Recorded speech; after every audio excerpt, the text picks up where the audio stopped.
Why is it that we hesitate? Why do we hesitate to take that step forward? I think the simplest explanation would be fear.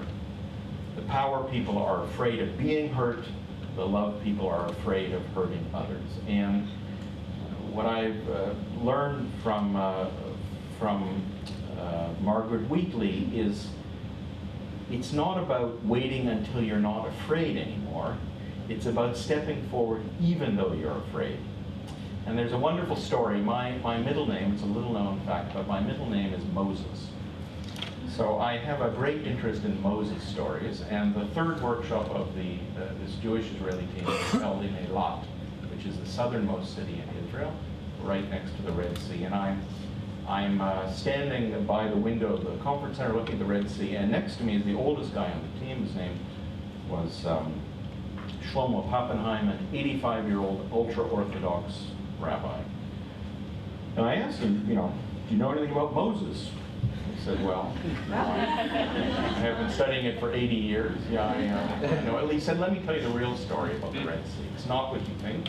There's a story, but then there's the story behind the story, which is, the Talmudic tradition that the real story is not the written one. He says the real story is when the Jews were fleeing the Egyptians, when the Israelites were fleeing from the Egyptians, when they got to the Red Sea, it wasn't parted. It wasn't parted. There was water there. And what did they do? They sat down and they cried. They cried for Moses or for their CEO or their God to just do something. And the story goes that there was a young leader whose name was Nachshon. I find it interesting that he was a young leader. And in Hebrew, to call somebody a Nachshonite is a great compliment. It means a courageous young person. And the story goes that Nachshon stepped into the water up to his neck. I love this image. You can just imagine what would it be like to step into the water up to your neck.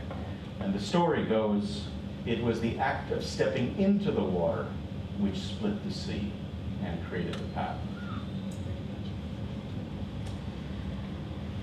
So, in trying to move forward on addressing complex social challenges, the Nachshon situation is actually the situation we all face. The terrain is rough, there is no map, there is no path. All we can do is to use both of our legs, to put one foot in front of the other, and to have the courage simply to step forward. Thank you.